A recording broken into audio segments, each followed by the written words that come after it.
This is the original pin punisher. I've been bowling all my life. Professional bowling is my passion, and now I'm here to share it with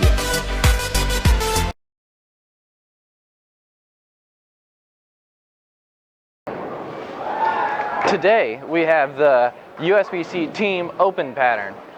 This isn't exactly a PBA pattern, but it's an extremely tough pattern. It's 39 feet with almost 30 mils of oil in it, and it's a 1 to a 1.19 or so, or 1.9, and it's very flat is pretty much what those numbers mean. And the shape in this pattern is around, I would say, about 5 to 7. There's a little bit of concentration of oil, and it just keeps getting thicker and thicker and thicker until about 11, and then it's pretty flat from there. So you have to start kind of on the outside, and then you have to work your way left on this pattern. So best place to break down is about up 5 or so, so around the first arrow. Even though this isn't a PBA pattern, it's still cool because it's something that you can really benefit from. If you bowl any USBC event, you're going to run into an incredibly flat pattern at some point. So, for example, the US Open has got 4 just brutally mean flat patterns, very similar to this one. So when you bowl in this pattern, you get a pretty good idea of what it's like to really bowl the US Open. But getting to more important things like how to play this pattern. So there are multiple different ways you could attack it, but it is beneficial to keep friction to the right of you. So remember that. Whenever you can get on these patterns, you can take urethane, you can go super straight up the boards with little to no launch angle, or if you get further left, you can slow your ball speed down and curve it through all of that oil if you can develop a friction spot to the right. Breaking down this pattern is key to how hard or easy it's going to be. When flat patterns are super hard and you start getting track lines going everywhere, they become even harder. So definitely basing your decisions of lane play off of where people have played on these patterns is a smart move.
When it comes to cores and cover stocks on this pattern, there is a variety of things you can do, as long as you do them at the right angle. So that's the most important part about these kinds of flat patterns, is manipulating your angle, your launch angle, or your angle into the pocket as well. So if you want to go really straight, some things that I find to be really usable are you can get a really aggressive, like a really dull urethane ball to get it to dig through all the oil in this pattern, or you can get a really smooth asymmetric ball drilled to flare up early and just sit there, or you can go with a symmetrical ball. So, and the cover stocks, well, you can use a hybrid when going straight, but you generally want to have a solid shell, something slow that you're going to be able to really throw right in front of you. Now, as you move left, you can drastically change, switch gears, and disappear with your bowling balls. You can use the hybrids, the weaker solid cover stocks, and the pearl cover stocks. An amazing ball for flat patterns is the IQ Taurus. It's the R2S cover stock, and it will always be good on these kinds of patterns, especially when you want to start hooking the ball.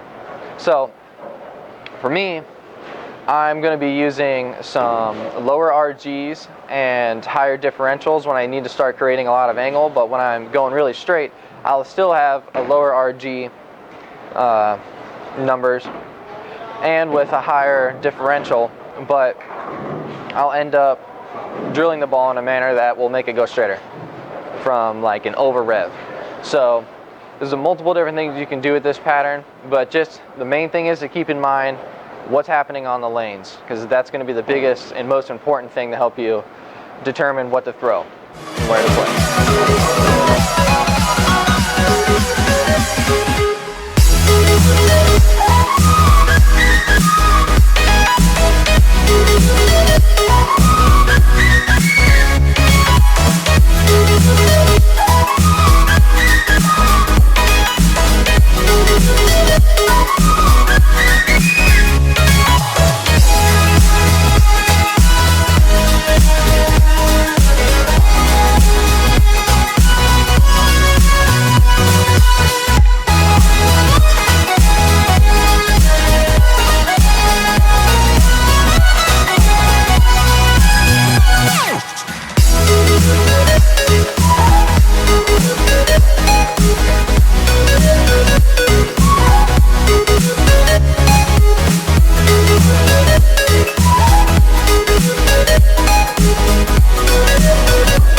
So for the layouts and surfaces on the bowling balls, for me, especially what I just mentioned, the cover stock is a high determinant of what you want to use for your layout. So like if you're trying to play super straight on this with a urethane ball, you want to get it to flare as much as possible, get it pretty sanded, that way you can dig through the oil because there's a lot of oil. Now on other flat patterns that don't have as much oil, you can get them to flare a little less and they'll still work. But you can drill these urethane balls anywhere. You know, I generally try to keep them higher flaring. You can go lower flaring if you're on the higher rev side. Reactive balls.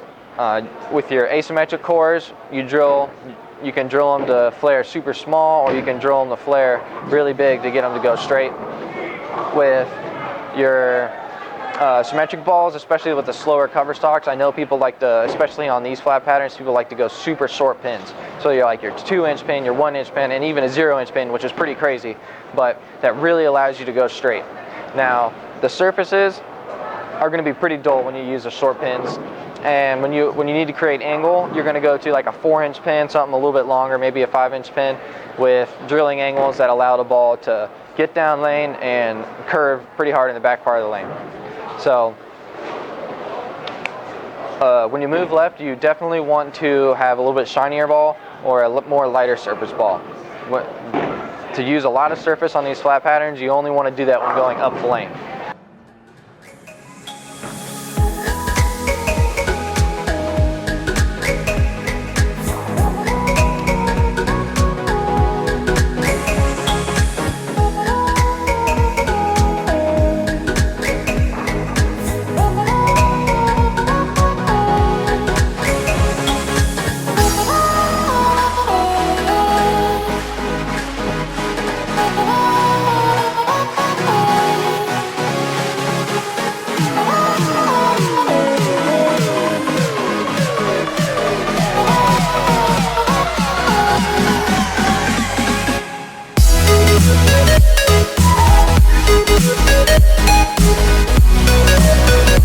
If you made it to the end of the video, thanks for watching.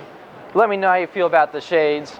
And as always, this kind of pattern or this kind of video is going to really teach you guys how to bowl. If you can get good on this kind of pattern, you can get good on any PBA pattern. So, thanks for watching. If you want to hit that like and subscribe button, it helps me out a lot in growing the channel. Until next time.